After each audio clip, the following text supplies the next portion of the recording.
What's up everyone, I'm CallumOnToast, and in today's video I'm going to be showcasing some battles submitted to the channel by Maxter468B, who's running a very rare Great League Volcanion in the Spring Cup. And if you didn't know, this Pokemon is so rare because you only have the chance to catch it once, and at level 15 with an IV floor of 10-10-10, there are only a handful of spreads that fit below 1500 CP. It is also not tradable, so if yours is too high, unfortunately there is nothing you can do about it. Now I'd love for there to be some sort of reverse bottle cap introduced to the game, because I feel like there are quite a lot of mythicals and legendaries that can get really close to 1500 CP or below. That would be awesome to have for the Great League, but currently aren't possible. I've personally never bought these silver or gold bottle caps, but this is an item I genuinely would spend money on. Now anyways, back to Volcanion. Whilst it is more of just a meme fun pick for the Open Great League, this Pokemon genuinely has tons of play in this meta, being the only fire type Pokemon available, and as it's a Pokemon that most people don't have, people aren't really team building with it in mind. So if you happen to have one, there's a high chance you'll end up Corebreaking lots of teams. Now this trainer mentions that after doing the battles, Earth Power for coverage is probably the better option than Overheat, just because there are still quite a lot of water types in the meta, some of which are actually weak to the ground typing, where Overheat would have you completely walled. Anyways, with that being said, let's just get into the question of the day. If a reverse bottle cap were to be introduced to the game where you can lower the stats of a Pokemon, which Pokemon would you use it on? Let me know in the comment section down below, let me know why, and with that being said, let's get into the battles now. Let's go into the first battle, leading Hisuian Electrode into a load of Ninetales. Now, this is a bit of a core breaker to the team. We're going to be forced to stay in this matchup and probably just play out the zero shield scenario. We go straight for Swift, and Swift actually grabs a shield advantage, which is quite surprising since, of course, Swift really isn't going to deal that much damage. Weather Ball, unfortunately, gets the KO there, but now we can come in with Volcanion, and this is a super dominant matchup.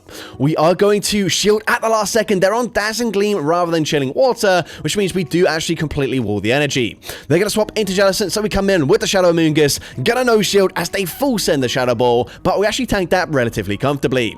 We're now going to fire back with a Grass Knot, and Grass Knot is going to get the KO. We come back in with the Ninetales, and unfortunately we set up a huge farm down there, but they should also be in range where a single Incinerate KOs. We know we completely wall the charge moves. Dazzling Gleam still does big damage, but their final Pokemon is Tinkaton. We can go straight for Scald. Scald is going to grab the final shield. It also debuffs their attack stat. Not that it makes a huge difference, but of course, Overheat gets the one shot, and we're able to take that game.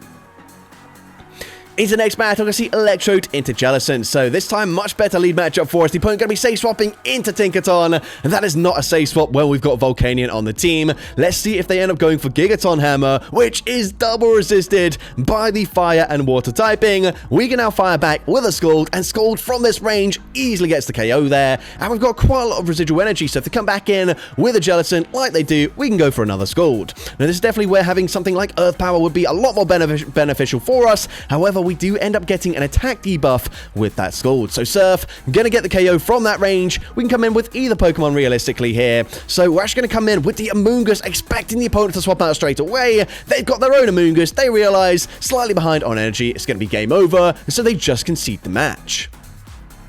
Into the next battle, another Jellicent in the lead. This time they're going to safe swap into Gourgeist, and this is such a good matchup for the Volcanion, as of course we are double resisting the Incinerate damage. We're actually going to shield the first move as they fire off a Seed Bomb, which I don't agree with. I think we can tank a Shadow Ball relatively comfortably there. They'll never be able to farm us down, but actually in throwing the charge move here, we now allow them to reach a Shadow Ball, and we're going to end up double shielding, which I'm definitely not sure about. However, our switch clocks are coming up fairly soon. At this point, we might just go for a Scald here, and then look to swap out, since we do have two answers to the Jellicent, and that's exactly what we go for.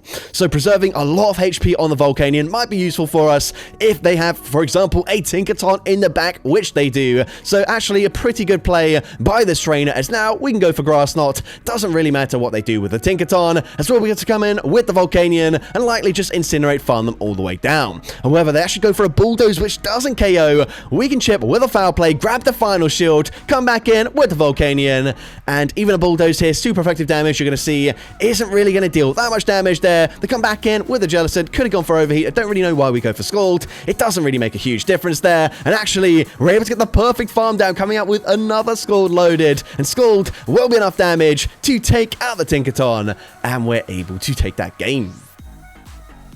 But into the next battle, we see Klefki in the lead. So this is going to be a bit of a neutral matchup here, but still not a bad matchup for the Electrode whatsoever. So we're just going to stay in, and the opponent is going to go straight for a foul play.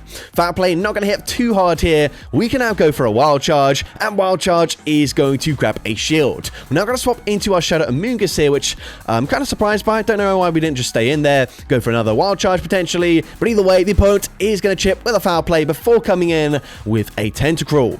We can go for Grass Knot. Grass Knot going to deal decent damage, just over 50% of their HP, and we should be able to live a Scald from this range. The opponent going to fire off the Scald, and actually, nope, never mind, we do not tank that.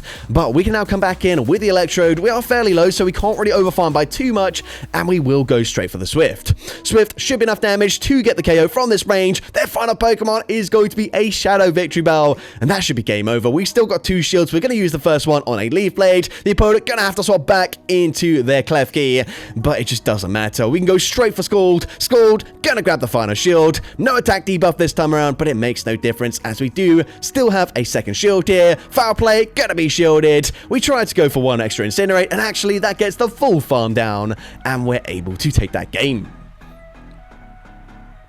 Into the next battle, we're going to see another Jellicent in the lead. This time we stay in for absolutely ages before swapping into Volcanion, as of course we've realized that the last few times that we've done that, of course Volcanion doesn't have a great matchup into Jellicent, so there's really no reason to keep it very healthy. Instead, banking energy on the Electrode, and then coming in with the Volcanion, getting super low before getting the KO, actually ends up being the perfect play, because we only give off 1 hex worth of energy there, so honestly, really nice play there. However, we do have to be careful just in case they do have something in the back that Volcanion had a lot of play into that now we don't have it anymore, but they go for a Shadow Ball. We're going to no-shield that and then go for a foul play. Foul play might not get the KO from this range. No, it doesn't get the KO, but it does set up a big farm down, but they're going to have a Gourgeist in the back, and this is where basically just sacrificing the Volcanion is going to backfire. Electrode is completely walled here. However, we do have a shield advantage. We're going to allow them to throw first because we don't want to go straight for the Wild Charge. They full send the Shadow Ball, and now we will finally throw some energy. We're going to go for Wild Charge here. This is resisted damage, but Wild Charge is a great charge move, which means now we can actually get away with baiting with a Swift, and if Swift grabs the final shield, we're just 1 away from the next Wild Charge. So whilst we didn't save the Volcanion, it didn't matter. Wild Charge takes out the Gourgeist, and we're able to take that game. Into the next battle, we can see Electrode into Pelipper. Really dominant matchup for us. The opponent is going to be safe swapping into Golisopod, and we might as well just stay in here, fire off a Swift bait, expecting to grab a shield, as Wild Charge would get the one shot, and now we come in with the Shadow Amoonguss. We're going to no-shield the first charge move, as the opponent is just going to go straight for an X-Scissor, which we're able to tank. However, they can now outpace us to the next move, and we're actually going to no-shield this. I do not agree with that decision at all. Now we don't have the alignment we want, and Volcanion is really going to struggle up against Pelipper, as everything we can do is going to be resisted. We're going to shield the first charge move here. Hopefully this will allow a full Incinerate farm down before they reach the next, and we are able to get that farm down. However, we don't have the alignment, and they're going to have a Shadow Ferrothorn in the back. And yeah, suddenly this game does not look to be very good for us as we go for Wild Charge. Wild Charge still does respectable damage.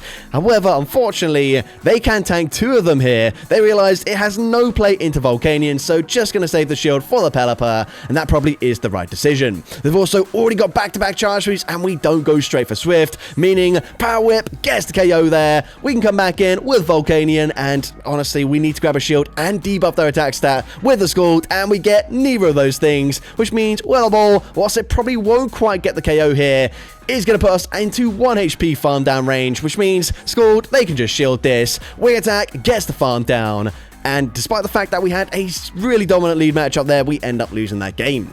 But into the next battle, I'm going to see Amoonguss in the lead. So not the best matchup for us, but we can drastically outpace them here to the Swifts. Swift really not going to do too much damage there, but honestly, we can't really afford to swap out, at least not straight away anyways. So we're going to let the foul play go through. We're now going to overfarm here, go for another Swift, and then probably try and look to catch the next charge move onto either the Amoonguss or onto the Volcanion. So we're able to swap out there 1 turn early, which gives us a full Incinerate in as we swap out there, which will of course landed onto the Amoonguss. Then I'm going to come in with Empoleon, which is a fine matchup for us, as we are resisting, well, double resisting the Metal Sound damage. We can farm up to back-to-back Scalds here, and Scald probably gets the KO from this range. If not, it will put them into 1 Incinerate farm down range. However, instead, we're going to look to shield here. and then potentially look to catch the next move onto Electrode. That is a really nice play there, banking so much energy on the Volcanion. Of course, we are still down a shield. However, we can come back in with the Volcanion, go for the Incinerate farm down, come out with 100 energy, and they're going to come in with the Amoonguss. So Scald is resisted damage. However, from this range, it gets the KO, and they're going to have Gourgeist in the back. Now, honestly, not ideal for the Amoonguss. However, the opponent cannot farm us down. By staying in and over-farming just slightly, they've already put themselves into range where maybe 3 Astonishes will get the full farm down. They're not even going to reach a Shadow Ball, and we're able to take that game. Into the next battle, we can see Dugong in the lead. So this is going to be a fairly neutral matchup, both hitting for super effective damage. It's very likely that they shield the first charge move, but we're not going to bait anyways. We're full sending Wild Charge, and Wild Charge is going to be shielded. We are going to probably shield in return. Yes, going to shield the Icy Wind. The opponent going to swap into a Gourgeist, and unfortunately, we did not read that. We go straight for another Wild Charge, basically dealing big damage to ourselves with that Incinerate. But now we can come in with the Volcanion, shield once, they bait with a Seed Bomb. It really doesn't make a difference there. They're not going to reach another charge move. They come back in with the Dugong, and here I'd personally just go straight for the Overheat. They've already used one shield. They end up no shielding the Scald there, and at this point, all shields are down. Excuse me there. But we live the drill run. We then swap straight away into Electrode, and the opponent also has their own Hisuian Electrode in the back, meaning we can go for Swift. If the opponent commits to a full farm down, we can just barely reach a second Swift before they get that farm down, and whilst they are going to come out with a lot of energy, unfortunately that energy isn't going to go too far because, well, we've already got the Overheat loaded, and Overheat, of course, super effective damage, easily gets the KO there. They come back in with the Dugong, and whilst Ice Shards, Icy Winds, they're going to hit for super effective damage. Shadow Amoonguss is bulky enough to tank one, so the opponent just concedes the match. Into the next battle, awful lead matchup for us as we lead into Gourgeist. We're going to go for one Thunder Shock, then swap into our Shadow Amoonguss, and the opponent goes straight for a Seed Bomb. That is double resisted. Honestly, a single Incinerate probably does more damage than that, so very surprising play, especially for them to just swap back into a Tinkaton anyways, where they are going to completely wall our energy. But either way, we are going to actually end up shielding here as they go for a Gigaton Hammer, and we can now go for a second Grass Knot. And honestly, with the neutral damage of the Astonishes, 2 Grass Knots ends up getting the KO, and now we've got the alignment we want. They've got Greninja in the back, and that is absolutely huge for us. Night Slash gets the KO there, but now we can come in with the Electrode, and of course, they have to just go for Night Slashes as a Hydro Cannon is resisted.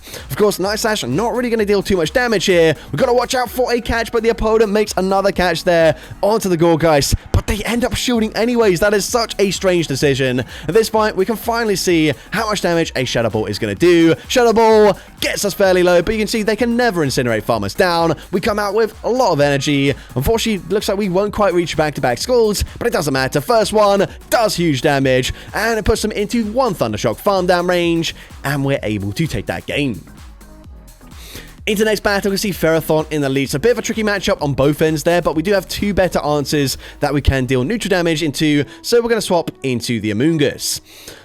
We're going to no-shield, and they full send a Flash Cannon right off the bat, but we can now go for our own neutral damage with the Astonishes, with the Foul Play, and Foul Play is going to get them fairly low. They then swap into Dugong looking to catch the next Foul Play. However, we do not throw straight away, and instead, we can full send a Grass Knot. Now, of course, Volcanion is going to be super dominant into the Ferrothorn, so we're going to save it for that matchup, and instead, going to come in with the Hisuian Electrode.